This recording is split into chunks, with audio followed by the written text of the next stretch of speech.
Hey Internet! If you're not familiar with me yet, I am Detective Dill, and if you have not seen my last few videos, you would also not know that I indeed like Pokemon. But throw that aside, forget I care more than I should, today we're talking about the series realistically. So Pokemon Waves and Pokemon Winds are coming out next year, and wouldn't you know it, that's the whole topic of this video. So I'd like to talk about some wishes for Winds and Waves, some predictions, my overall hopes. And what better way to start off with that than to just talk about how they kept the names. Oh my gosh. I don't know if any of you were active in the Pokemon community pre-Pokemon Day 2026, but we all were saying it was going to be Winds and Waves. I mean, that's what every YouTuber was saying. That's what, by golly, that's what everybody was saying. And I was not actually a huge fan of the names. You know, they never stuck with me. And the fan art that everybody was pushing around, I just did not like. That is to say that they did stick with Pokemon Winds and Waves as the official names for these new Generation 10 Pokemon games. And I give up. I give up. It doesn't matter. It's just a name. It's just a name. It's okay. But I think it's funny, to a degree, and kind of surprising. You'd think that after, you know, for a solid year there, everybody already, like, saw the leaked names. You'd think that they would, you know, have seen that themselves and, you know, whip something else up, you know. Because I don't want to say that kills momentum, kills hype, but, like, I mean, we knew the names already. It's like, oh my goodness. Whatever. So yeah, let's get on with some wishes. So, these are open world Pokemon games. We know that much.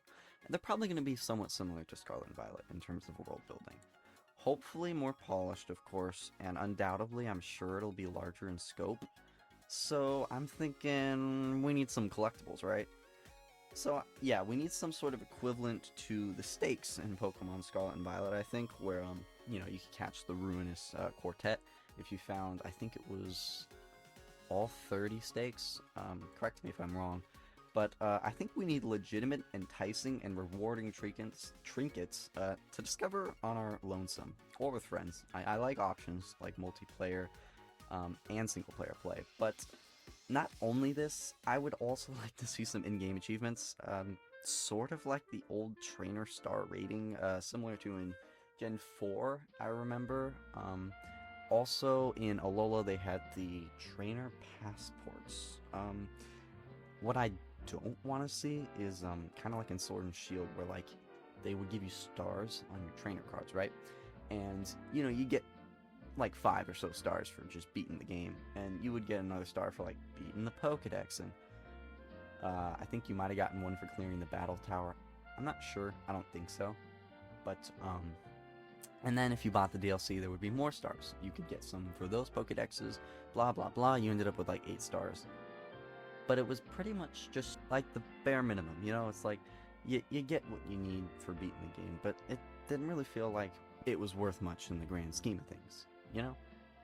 Just something for us longtime fans or people who have spent 500 to 1,000 hours in these games.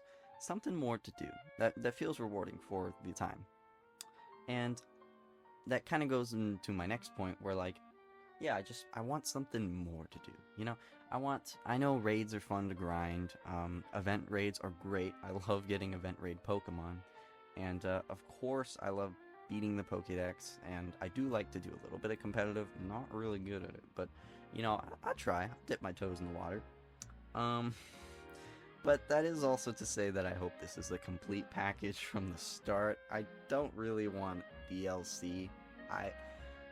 Listen, I'm kind of, I like the way Ultra Sun did it. Like, if you're gonna do DLC, make a third version or improved re-releases of the original titles. Like Sun and Moon got Ultra Sun and Ultra Moon. I know Black and White and Black and White 2 are kind of different. There are a lot of differences, and the stories are even different.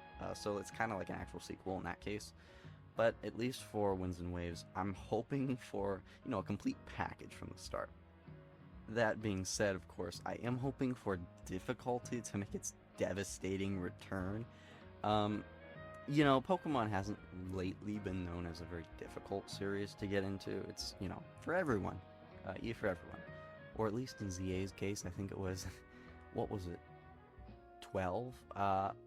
They gave it it was the first Pokemon game, I think, to not be rated E for everyone.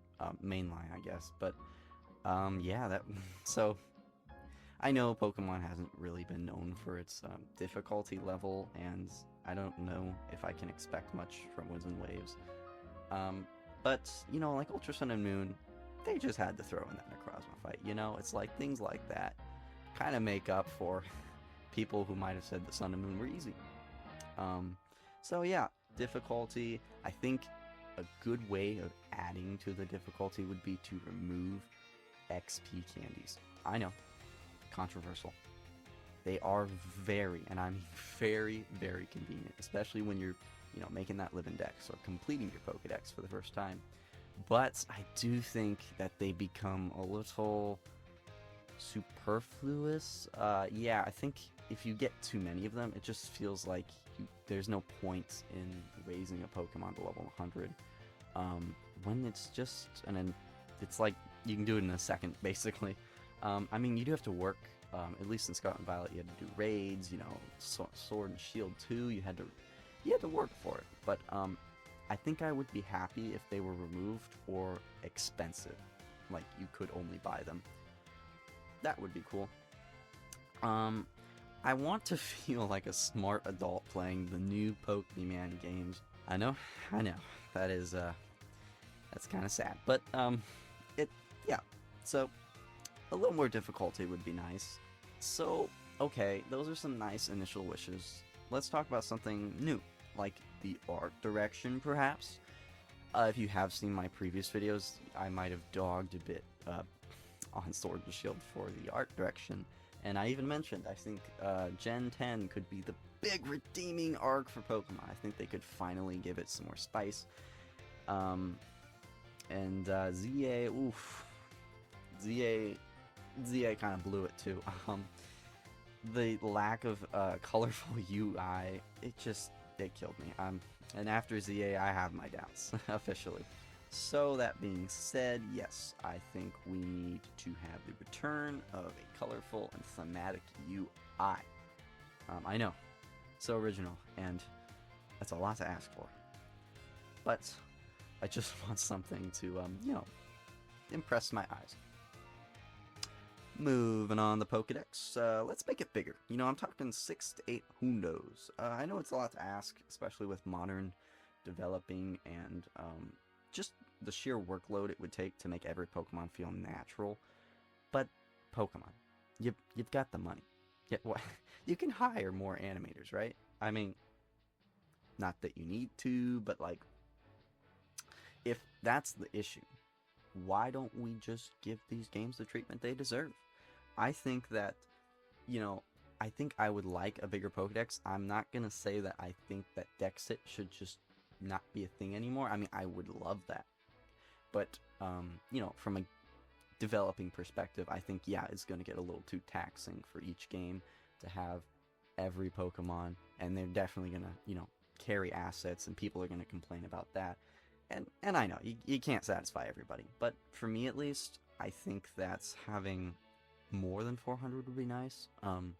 Especially with, and this is the one leak I'm going to talk about, okay? But the 300 Pokemon that has been leaked to be new, like, hands down, I am 100% okay with that. Like, oh yes, just keep bringing them to me. Yep, dish them out, Game Freak. I mean, hopefully the quality, I don't know if you guys, remember the Unova much, but I don't want any tragedies like Sock or Throw. Sorry to any of you Sock or Throw fans out there. I am not a fan. You can have them all, just not the ones from my living decks, because I need those to feel better about myself as a Pokemon player. But next, let's talk about some traversals. So I know in recent Pokemon games you've been able to ride Pokemon. You had Weird Ear and Ursaluna, I think it was. You had Rise Pokemon, Sneasler, Koraidon, Miraidon, Braviary. Nice additions, I will say. ZA, what are we doing? I like rolling around cities as much as the next person, but like, come on. I would have rather rid on the back of a Pokemon. That being said, I hope it feels in sync with the world. I will say that I like Koraidon and Miraidon, and the fact that you just get to ride on the legendaries. It brings you closer to them in a way that games haven't done before. But I do think that maybe it was just the shallowness of the open world, but it felt like they didn't have much of an impact in the world. If you can kind of see what I mean here, like when you ran, there was a nice gush of wind at the start. And when you fly, you toggle fly, it does the same thing. But yeah, it felt like you were kind of just running on water. Like, there wasn't much of an impact being made in the world.